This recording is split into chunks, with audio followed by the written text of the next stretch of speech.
नमस्ते शारदे देवी सरस्वती मतिप्रदे वसत्वं मम जिह्वाग्रे सर्वविद्याप्रदा।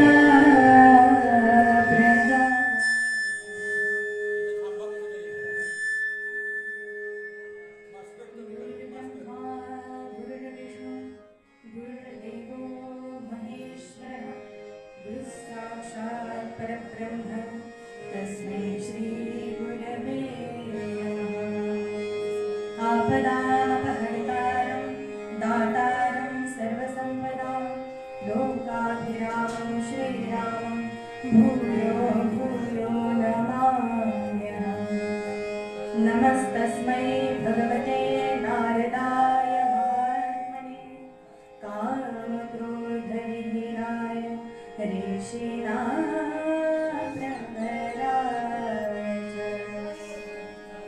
शुकासारिके पूर्णवैराग्यशान्ते वसिष्ठापरि ज्ञानयोगेश्वराय कविवाल्मिका सारिका मानव्यवस्था नमस्कार सद्गुरु रामदासा जयांचा जनीशनामार्थशाला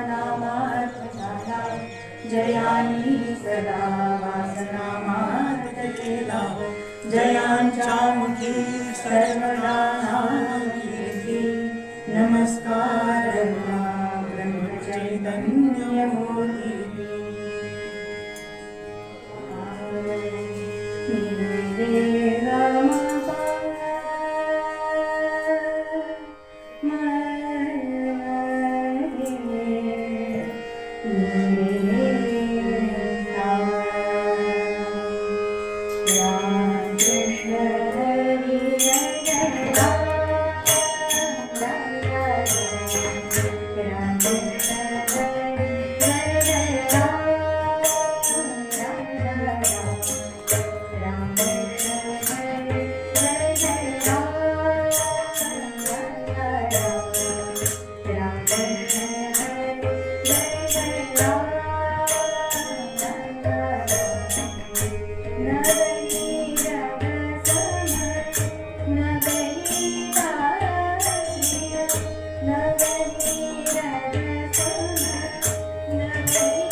दुर्जनाति संहारी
आजचा हा महत् भाग्याचा दिवस, अत्यंत पवित्र आणि मंगलमय दिवस, म्हणजे मर्यादा पुरुषोत्तम श्री प्रभू श्री रामचंद्र यांचा जन्मदिवस. आजचा दिवस आनंदाचा आहे आणि माझ्यासाठी तर खूपच आनंदाचा दिवस आहे, कारण आज माझी प्रथम कीर्तन सेवा आहे आणि ती भगवंताच्या चरणी मी आता करते. आणि जेव्हापासून शिकायला सुरुवात केली तेव्हापासून अशी इच्छा होती की पहिलं कीर्तन आपल्या गावात व्हावं, अशी इच्छा होती. कधीही व्हावं, म्हणजे कधीही योग यावा आणि कीर्तन व्हावं अशी इच्छा होती. पण रामराय किती कृपाळू आहे बघा, पहिलीच कीर्तन सेवा माझ्याच गावात रामनवमीच्या दिवशी, आणि ते पण त्याच्या समोर करून घेतोय. खूप भाग्याची गोष्ट आहे माझ्यासाठी. आणि आज माझ्या कीर्तनाच्या साथीला पृथ्वीराज आढाव हे हार्मोनियम वरती आहेत. आपल्या शेजारच्या गावचेच आहेत, ते क्षेत्रमाऊली गावचे. उत्तम हार्मोनियम वाजवतात, सोबत उत्तम तबलाही वाजवतात आणि सोबत उत्तम गायकही आहेत. असे सर्वांगाने परिपूर्ण असं व्यक्तिमत्व आज आपल्याला हार्मोनियम साथीला लाभलंय. आणि इकडे तबल्यावरती साथ करतोय अथर्व आगरे, तबला विशारद येतो आणि आता जॉब करतोय आणि सोबत साथ पण करतो, साथ संगत. असे दोन साथीदार लाभले. आणि झांजेच्या साथीला आज आमचे राम कुलकर्णी, आम्ही लाडाने त्यांना राममामा म्हणतो, तर ते आज आलेत. आणि खास ही मंडळी सातारावरून आली आहे, कुलकर्णी काका आणि काकू हे पण सातारावरून कीर्तन ऐकण्यासाठी खास आले. त्याच्यामुळे फार आज माझा आनंदाचा दिवस आहे, जसं मी म्हटलं. आणि आज मी इथे उभी आहे म्हणजे या नारदाच्या गादीवर, देवऋषी नारदांच्या गादीवर उभी आहे. तर त्याचं म्हणजे भगवंताची कृपा आणि आमचा गुरूंचा आशीर्वाद, या दोन गोष्टी याला कारणीभूत आहेत. आणि माझ्या गुरूंचं नाव राष्ट्रीय कीर्तनकार हरिभक्तीपरायण संदीप बुवा मांडके रामदास. त्यांच्याकडे मी आता नारदीय कीर्तन शिक्षण घेते आहे. आता 4-5 महिने झाले त्यांच्याकडे शिक्षण चालू आहे आणि आता कीर्तनाला उभी राहिली आहे आणि फार आनंदाचा दिवस आहे. आणि म्हणजे कीर्तन जेव्हापासून मी शिकायला सुरुवात केली तेव्हापासून आमच्या गुरुजींकडे आम्ही जातो तर आमचे गुरुजी नेहमी म्हणतात kirtan it is a performing art. म्हणजे काय तर कीर्तन ही एक सादरीकरणाची कला आहे. म्हणजे ते नुसतं गाणं नाहीये किंवा वाजवणं नाहीये किंवा नुसतं बोलणंही नाहीये, तर ते सादरीकरण आहे. या तिन्हीचं मिळून मिश्रण म्हणजे कीर्तन. म्हणजे बघा ना, मी आता मगाचपासून गातीये, सोबत झांज वाजवतीये आणि सोबत आता मला भरपूर बोलायचंय. म्हणजे एखाद्या वक्त्याची भूमिका पार पाडायची आणि वक्ता हा 10,000मध्ये एक असतो असं म्हटलेलं आहे. म्हणजे शतेषु जायते शूरः सहस्रेषु च पंडिता वक्ता तस सहस्रेषु दाता भवति वान. शतेषु जायते शूरः म्हणजे 100मध्ये एखादा शूर असतो. सहस्रेषु च पंडिता म्हणजे सहस्र म्हणजे हजारांमध्ये एखादा पंडित असतो.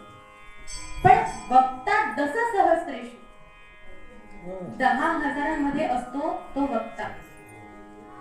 मग विचार करा 10,000मधले जर एक असू तर किती मोठी जबाबदारी आहे त्या देवऋषी नारदांच्या गादीची. आणि कीर्तन का करायचं तर भगवंताकडे जाण्याचे जे अनेक मार्ग आहेत त्यामध्ये मुख्य 3 मार्ग. पहिला म्हणजे ज्ञान मार्ग, दुसरा आहे तो कर्म मार्ग आणि तिसरा म्हणजे योग मार्ग. आणि या तिन्हीपेक्षा अत्यंत सोपा आणि सुलभ जो मार्ग आहे तो म्हणजे भक्ती मार्ग. आणि भक्ती किती प्रकारे होते तर देवऋषी नारदांनी भक्तीचे 9 प्रकार सांगितले. त्याला नवविधा भक्ती असे म्हणतात.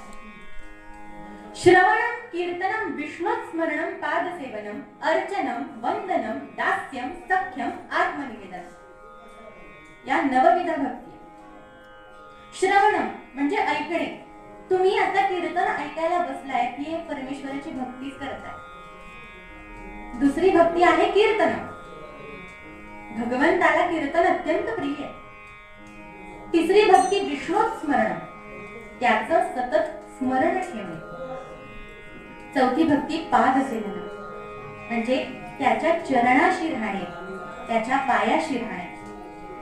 त्यानंतर अर्चना त्याची पूजा करणे, वंदनम त्याला वंदन करणे, दास्यम म्हणजे भगवंताचे दास बनून राहणे, सख्यम म्हणजे भगवंतासोबत एखाद्या मित्राप्रमाणे राहणे आणि शेवटी आत्मनिवेदन म्हणजे स्वतःला पूर्णपणे भगवंताला समर्पित करणे. या नवविधा भक्ती आहेत. आणि समर्थ रामदास स्वामी म्हणतात भगवंताचे कीर्तन प्रिय कीर्तने समाधान होय बहुत जनांचे उपाय हरी कीर्तने कलियुगी. म्हणजे भगवंताला कीर्तन अत्यंत प्रिय आहे आणि या कलियुगामध्ये तुम्हाला अध्यात्माशिवाय पर्याय नाही, उपासनेशिवाय पर्याय नाही आणि म्हणून कीर्तन करायचं.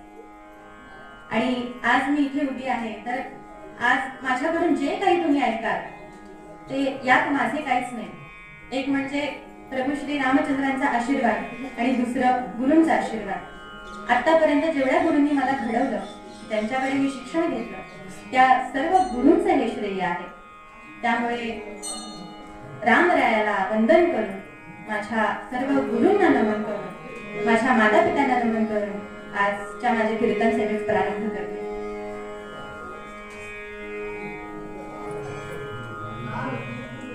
ज्यांच्यामुळे देहुगाव ओळखले जाते, धन्य देहुगाव पुण्यभूमी ठाव, तेथे नांदे देव पांडुरंग. म्हणजे त्यांच्यामुळे देहुगाव तर धन्य झालेच, परंतु त्यांचा देह सुद्धा धन्यत्वाला प्राप्त झाला. मानवी देह घेऊन निज धामा गेले, कलीच्या काळा माझी अद्भुत वर्तली असे निळोबाराय त्यांच्या बाबत म्हणतात. आतापर्यंत अनेक जण मुक्त झाले, कोणी स्वर्गवासी झाले तर कोणी कैलासवासी झाले, परंतु यांच्यासाठी म्हणावं लागतं की हे वैकुंठवासी झाले. परंतु साक्षात भगवान परमात्मा गरुडावर बसून ज्यांना न्यायला आले व स्वतःचा देह घेऊन जे सदैव वैकुंठाला गेले, असे जगद्गुरु तुकोबाराय. या जगाच्या पाठीवर 3 जगद्गुरु होऊन गेले. 3 कोणते कोणते? तर पहिले जगद्गुरु म्हणजे कुरुक्षेत्रावर अर्जुनाला भगवद्गीतेच्या माध्यमातून कर्माचा सिद्धांत सांगणारे कृष्णं वंदे जगद्गुरु श्रीकृष्ण, पहिले जगद्गुरु.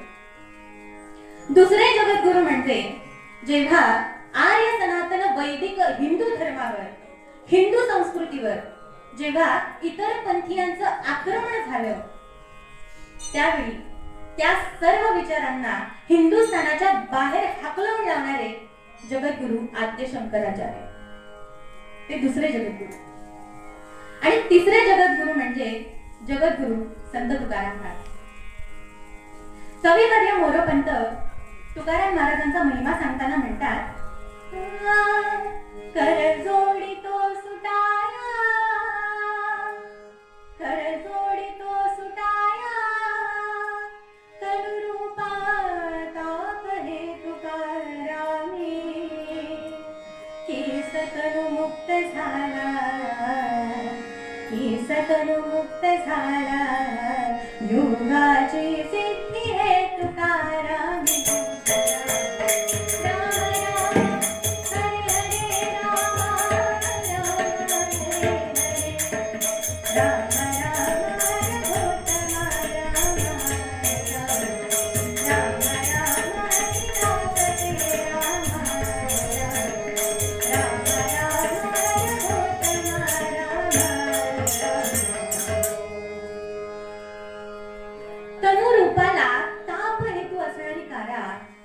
बंदीगृह. त्या बंदीगृहातून मुक्त होण्यासाठी, म्हणजे देहात्म भावापासून मुक्त होण्यासाठी मी हात जोडून नमस्कार करतो. कोणाला नमस्कार करतो? जे देहासहित मुक्त झाले असे तुकोबार. जगाचे कल्याण करण्यासाठी आले म्हणून ते संत श्रेष्ठ, भगवंताला ऋणी केले म्हणून ते भक्त श्रेष्ठ, आणि सदैव वैकुंठाला गेले म्हणून ते योगांमध्येही श्रेष्ठ, असे हे तुकोबाराय आजच्या निरूपणाच्या अभंगात म्हणतात. घेऊन या चक्र गदा हाची धंदा करीतो, भक्त राखे पायापाशी दुर्जनासी संहारी. जगद्गुरु तुकोबाराय या अभंगामध्ये परमात्म्याच्या अवताराचे प्रयोजन सांगतात. वास्तविक परमात्मा हा कसा आहे? तर निर्गुण आहे, निराकार आहे. ज्ञानेश्वर महाराज हरिपाठामध्ये म्हणतात, अव्यक्त निराकार नाही साकार, अव्यक्त निराकार नाही साकार, जे कोणी चराचर हरिचे भरते, जे कोणी चराचर हरिचे भरते, हरिमुखे म्हणा हरिमुखे म्हणा, हरिमुखे म्हणा, हरिमुखे म्हणा, हरिमुखे म्हणा. परमात्मा हा कसा आहे? तर निर्गुण आहे, निराकार आहे. त्याला कसलाही रंग नाही, रूप नाही, का कुठलाही गुण नाही. असा असणारा परमात्मा हा व्यक्त होतो, साकार होतो, सावळे रूप धारण करतो. कशासाठी? पतंजली मुनी तर परमात्म्याचे वर्णन करताना सांगतात की परमात्मा हा कसा आहे, तर तो क्लेश रहित आहे. तो स्वतःच आनंद स्वरूप असल्यामुळे सुख मिळवण्यासाठी त्याला कुठलाही प्रयत्न करावा लागत नाही. असा हा परमात्मा कर्मरहित आहे. त्याला कसलंही कर्म नाही आणि कसलेच कर्म नाही, म्हणून त्याला कोणत्याही कर्मामुळे भोगाव्या लागणाऱ्या फलांचे बंधनही नाही. असा परमात्मा बंधनरहित आहे, म्हणजे आनंद घन असणारा, कर्मरहित असणारा परमात्मा हा अवतार घेतो आणि क्लेश भोगतो. उदाहरण द्यायचे झाले तर संपूर्ण अवतारामध्ये प्रभू श्री रामचंद्र कधी मोकळेपणाने हसलेत असं आपल्याला कधी दिसत नाही. कधी दिसलेत का हो प्रभू श्री रामचंद्र मोकळेपणाने हसलेत? कधीच नाही. ज्यावेळी राज्याभिषेक व्हायचा होता त्याच वेळी वनवास भोगावा लागतो. भोगावा लागतो म्हणा किंवा स्वतःहून स्वीकारला म्हणा, पण वनवास म्हटले की क्लेश आहेच. मग जी गोष्ट त्रासदायक आहे किंवा जी गोष्ट क्लेशकारक आहे अशी नकोशी वाटणारी गोष्ट परमात्मा का स्वीकारतो? आणि तेही स्वतःच्या इच्छेने. याच प्रश्नाचे उत्तर देताना तुकोबाराय म्हणतात, घेऊन या चक्रगदा हाची धंदा करीतो, भक्ता राखे पायापाशी दुर्जनासे संहारी. परमात्मा अवतार घेतो हे कळलं, बरोबर? परमात्मा हा अवतार तो घेणार. परमात्मा अवतार का घेतो? तर याचं उत्तर श्री कृष्ण सांगतात.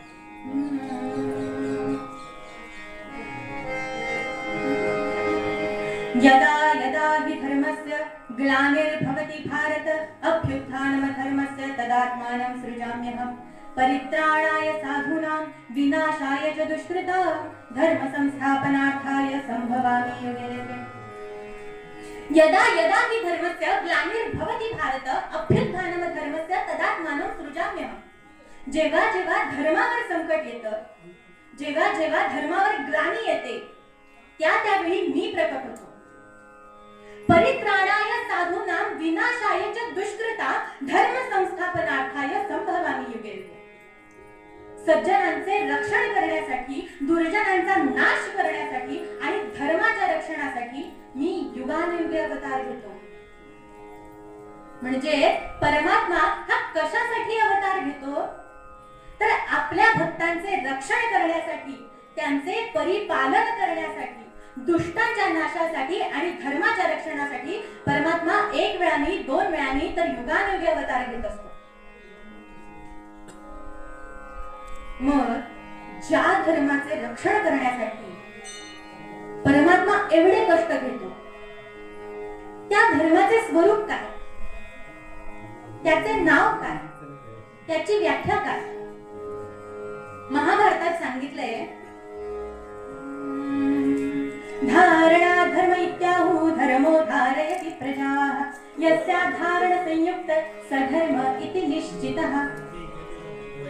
जो सर्वांना धारण करतो, एकत्र करतो, त्याला धर्म असे म्हणतात. धर्म कधीच द्वेष शिकवत नाही. म्हणून आपले रक्षण व्हावे असे जर वाटत असेल, आपले आयुष्य सुखी समाधानी व्हावे असे जर वाटत असेल, तर आपण आधी धर्माचे रक्षण केले पाहिजे. सुभाषितकार म्हणतात, धर्म एव हतो हन्ति धर्मो रक्षति रक्षतः तस्मात् धर्म त्यजन्नेव मातो धर्मो हतो वधीत. जो धर्माचे रक्षण करतो, धर्म त्याचे रक्षण करतो. म्हणून कधीही धर्माचरण सोडू नये. आणि जोपर्यंत आपण आपल्या धर्माचे पालन करीत आहोत, तोपर्यंत आपल्याला काळाचेही भय नाही. आणि आपल्या धर्माचे पालन करणे म्हणजे हातात तलवार घेऊन इतर धर्मियांबरोबर युद्ध करणे नव्हे, तर आपल्या धर्माचे पालन करणे, आपल्या धर्माचे आचरण आपण स्वतः व्यवस्थित करणे, याला आपण केलेल्या धर्माचे रक्षण असे म्हणता येईल. त्यामुळे परमात्मा हा कधीच द्वेष शिकवत नाही. इतर धर्मियांना दोष देणं अगदी सोपं आहे. आपण इतर धर्मियांना आरामात दोष देऊन मोकळे होतो. पण आपण आपल्या धर्माचं किती पालन करतो, आपण आपल्या धर्माचं आचरण कसं करतो, हे पाहणंही तितकंच गरजेचं आहे. इतर धर्मियांना नावं ठेवतो आपण. त्यांना नावं ठेवण्यात अगदी सोपे. आपल्याला काय, हा धर्म असा, तो धर्म तसा. आपण इतर धर्मियांना सहज नावं ठेवून मोकळे होतो. पण मी जर माझ्या धर्माचा स्वाभिमान ठेवला तर दुसरा धर्म माझ्या धर्माला नावं ठेवू शकत नाही. आणि माझा धर्म हा कोणाच्याही विरोधात नाही. कोणाच्याच नाही. मला कोणाच्या विरोधात जायची काय गरज आहे? माझा धर्म कोणाच्याच विरोधात नाही. पण माझ्या धर्माच्या विरोधात जर कोणी आलं, माझ्या संस्कृतीच्या विरोधात जर कोण आलं, तर त्याला त्याची जागा दाखवल्याशिवाय राहणार नाही. समर्थ रामदास स्वामी म्हणतात, धटासी धट, उद्धटासी उद्धट आणि खटनटासी खटनट, असंच वागावं लागतं. आणि आपण जर असे वागलो नाही ना, तर कधीच संपवून मोकळे होतील, कळणार पण नाही. आणि याआधी आपल्या स्वतःत बदल करणं फार गरजेचं आहे. मला सांगा, इथं बसलेल्यांपैकी किती जण असे आहेत जे संध्याकाळी आपल्या मुलांना सांगतात की देवापुढे दिवा लाव, देवापुढे शुभंकरोती म्हण, आणि सक्तीनं करून घेतात की म्हण जर ते कशाला नाही म्हणलं तरी चालेल, काय नाही, हे पालकच असे म्हणतात. मग मुलांवर काय संस्कार होणार सांगा? अहो, शुभंकरोती तर राहू द्या, दररोज देवपूजा ही केली जात नाही काही काही घरांमध्ये. आणि काही पालक असेही आहेत जे आपल्या मुलांना फार छान संस्कार देतात, फार छान घडवतात. आपल्या मुलांना कसं घडवायचंय हे सर्वस्वी आपली जबाबदारी असते. तुम्ही जर त्यांना जेवताना मोबाईलची सवय लावली तर ते मोबाईल मागणारच. पण तुम्ही जर त्यांना सांगितलंच नाही की हा मोबाईल आहे, याच्यामध्ये असं कार्टून लागतं, मग ते कसा मोबाईल मागतील सांगा बरं? सुरुवात जर आपण केली आहे तर ते पोरगं मागणारच ना हो मोबाईल. त्याला काय कळते तेवढ्या जीवाला? त्यामुळे आपण संस्कार कसे लावायचे मुलांना, मुलांना कसं घडवायचं, हे सर्वस्वी आपली जबाबदारी. अहो, जिजाऊ मासाहेब होत्या, त्यांच्यावर जबाबदारी होती की शिवबांना कसं घडवायचं. फार मोठी जबाबदारी होती त्यांच्यावर. त्यांनी योग्य संस्कार दिले, योग्य शिकवण दिली, म्हणून आज आपल्याला आपले शिवाजी महाराज मिळाले. ज्यावेळी शिवाजी महाराजांचा जन्म झाला, जेव्हा त्यांना पाळण्यात ठेवलं, त्यावेळी जिजाऊ मासाहेब सांगतायत, तुझा जन्म खेळण्यासाठी झाला नाही, तुझा जन्म बागडण्यासाठी झाला नाही, तुझा जन्म रयतेच्या रक्षणासाठी आणि हिंदवी स्वराज्य स्थापनेसाठी झालाय. पाळण्यात असताना सांगतायत. मग विचार करा, काय संस्कार केले असतील, काय शिकवण दिली असेल. अहो, अफजल खान चाल करून आला होता, त्यावेळी प्रचंड सैन्य घेऊन आला होता, प्रचंड सैन्य घेऊन आला होता. आणि तो स्वतःच एवढा भयंकर होता, एवढा निर्दयी होता की त्याच्या पुढे टिकून राहणं अवघड वाटत होतं. शिवाजी महाराजांना त्यांना भेटायला पाठवावं की पाठवू नये, हा विचार सगळेजण करत होते. प्रतापगडाच्या पायथ्याशी येऊन थांबलाय आणि म्हणतोय निशस्त्र भेटायचं आणि 2-3 माणसांमध्येच भेटायचं असं सांगतो. निशस्त्र तर तो 100% येणार नाही, दगाबाजी तर तो 100% करणार, हे शिवाजी महाराजांना आधीपासून माहिती होतं. त्यामुळे सगळ्यांचा असा विचार चालला होता की शिवाजी महाराजांना पाठवावं का आपण, आपल्या राजाच्या आयुष्याशी आपण खेळ तर करत नाही ना. त्यावेळी जिजाऊ मासाहेब मध्ये पडल्या आणि काय म्हणाल्या, शिवबा केवळ आमचे पुत्र नाहीत, तर आपल्या मराठी जनांचा स्वाभिमान आहे. या मातेने आपला पुत्र गमावला तरी बेहत्तर, परंतु भ्याडपणे पळून जाऊन त्या मराठी मुलखाचा स्वाभिमान गमावता कामा नये. काय म्हणाले जिजाऊ मासाहेब, माझा मुलगा गेला तरी चालेल, पण मी मराठ्यांचा स्वाभिमान डळू देणार. हे संस्कार आहेत जिजाऊ मासाहेबांनी शिवबांवरती केलेले. आणि अवघ्या 16 वर्षांचे होते हो शिवाजी महाराज, अवघ्या 16 वर्षांचे होते तेव्हा स्वराज्य स्थापनेची शपथ घेतली आहे त्यांनी. काय कळतो एवढ्या वर्षावर? 16 वय म्हणजे काय करतो? एवढंच लेकरू 16 वर्षांचं म्हणते मी स्वराज्य स्थापन करणार, मी हिंदवी स्वराज्य स्थापन करणार आणि मी रयतेचं रक्षण करणार, एवढंच पोरगं म्हणते. आणि 16 वर्षांचेच होते संत ज्ञानेश्वर महाराजांनी, तेव्हा त्यांनी ज्ञानेश्वरी लिहिली आणि 21व्या वर्षी समाधी घेऊन गेले देखील. म्हणजे ज्या कार्यासाठी जन्म घेतला होता ते कार्य पूर्णत्वास नेलं आणि गेले. म्हणजे बघा ना, 16वा वय म्हणजे काय सांगा ना, काय त्या लेकराला कळत असेल.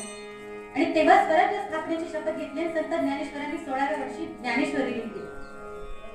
आणि आपलं कार्ट 18 वर्षाचं झालं तरी अजून मॅगी खाते. नाही खात का? खरं खरं सांग, खाता ना अजून मॅगी 18 वर्षाचं झालंय तरी सुद्धा.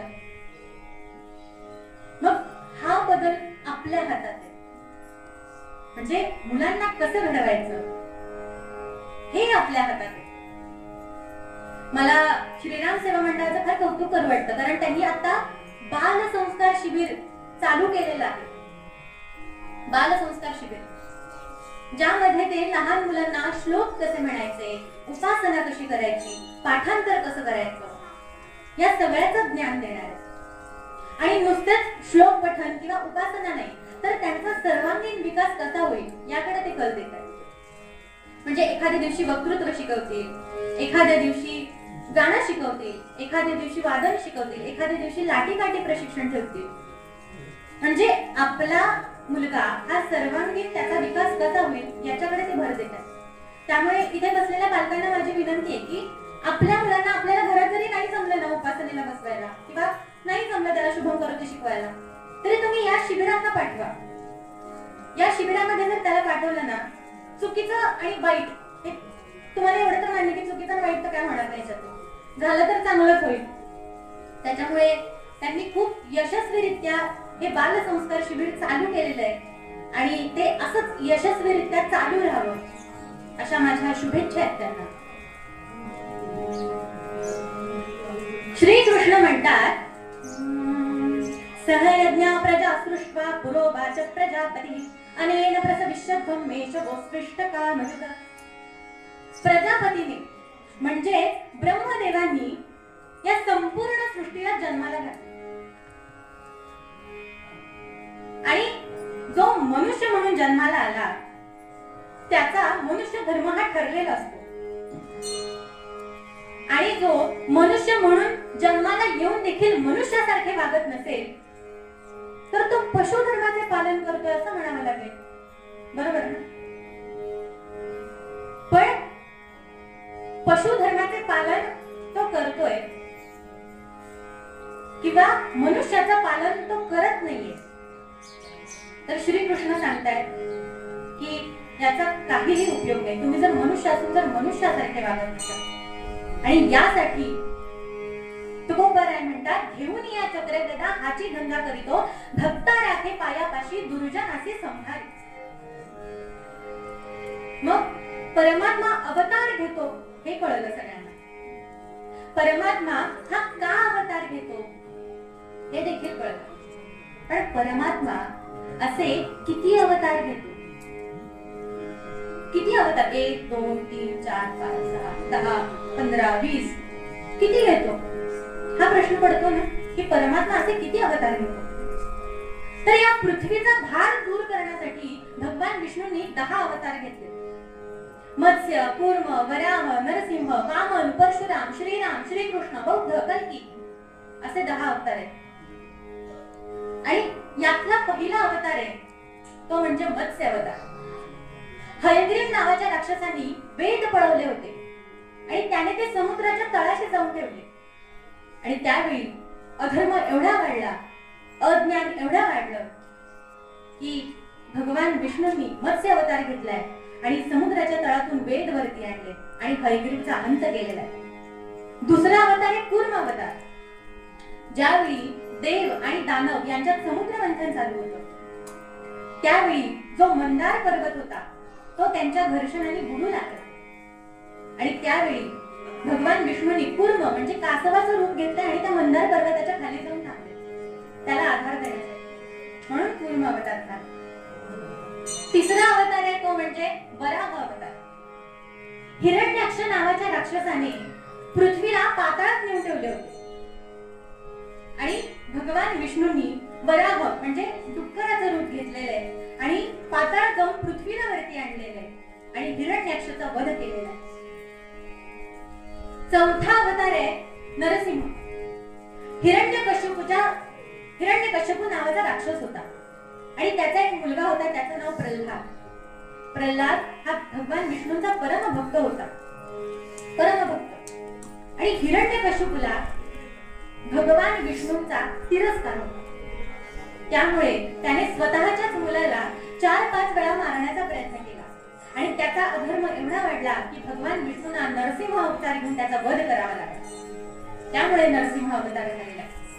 त्यांचा पाचवा तो वामन अवतार. राजा बदी फार दानशूर होता. पूर्वी म्हणायचे बघा, इडा पिडा टळो आणि बळीचा राज्य. बळीराजा हा फार दानशूर होता आणि त्याला त्याचा अहंकार झाला की माझ्या एवढं दान कोणी देऊ शकत नाही. आणि त्यावेळी भगवान विष्णूंनी वामन अवतार म्हणजे छोट्या ब्राह्मणाचं रूप घेतलंय आणि त्याच्यापाशी गेले आणि त्याला म्हणाले, मला 3 पावले भूमी दे. तर तेव्हा तो अहंकाराने म्हणतो की 3 पावले मी तर सहज देऊ शकतो. त्यावर भगवान विष्णूंनी 3 पावलांमध्ये पृथ्वी, आकाश आणि पाताळ सामावले. आणि त्यानंतरचा अवतार आहे तो म्हणजे परशुराम अवतार. क्षत्रियांचा अधर्म एवढा वाढला की त्यावेळी भगवान विष्णूंनी परशुराम अवतार घेतलाय क्षत्रियांचा वध करण्यासाठी. आणि 7वा अवतार आहे श्रीराम अवतार. धर्माचे रक्षण करण्यासाठी, अधर्माचा नाश करण्यासाठी आणि भक्तांचे रक्षण करण्यासाठी श्रीरामांनी म्हणजे भगवान विष्णूंनी श्रीराम अवतार घेतलाय. आणि त्यानंतरचा 8वा अवतार आहे तो म्हणजे श्रीकृष्ण अवतार. कंसाचा वध करण्यासाठी, महाभारत घडवून आणून कौरवांचा वध करण्यासाठी, भगवद्गीतेच्या माध्यमातून संपूर्ण सृष्टीला कर्माचा सिद्धांत सांगण्यासाठी श्रीकृष्ण अवतार झालाय. आणि 9वा अवतार आहे बौद्ध अवतार. शांततेचा आणि समानतेचा संदेश देण्यासाठी बौद्ध अवतार झालाय. आणि 10वा अवतार कल्की, तो अजून व्हायचा आहे. आता आपण कलियुगामध्ये आहोत आणि या कलियुगामध्येच कल्की अवतार होणार आहे. आणि कलियुग आता फार छोटे, लहान बाळ आहे असं समजा. आणि आत्ताच हे कलियुग एवढं लहान असून देशादेशांमध्ये युद्ध चालले, गॅस संपलाय, पेट्रोल संपलंय आणि आत्ताच एवढी भीषण अवस्था झाली. तर विचार करा, जेव्हा हे कलियुग मोठं रूप घेईल तेव्हा केवढा मोठा प्रलय येईल. आणि भगवान विष्णूंनी हे 10 अवतार घेतले. पण श्रीमद भागवतामध्ये तर 24 अवतार सांगितले. मग या अवतारांची संख्या किती? परमात्मा हा किती अवतार घेतो? तर याचं उत्तर आहे, परमात्म्याच्या अवतारांची संख्या नाही. परमात्मा हा अनंत अवतार घेतो. आपल्या भक्तांचे रक्षण करण्यासाठी, त्यांचे परिपालन करण्यासाठी, दुष्टांच्या नाशासाठी आणि धर्माच्या रक्षणासाठी परमात्मा 1 वेळा नाही, 2 वेळा नाही, तर युगानुयुगी अवतार घेत असतो. म्हणून पूर्वपदात तुकाराम महाराज म्हणतात,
चक्र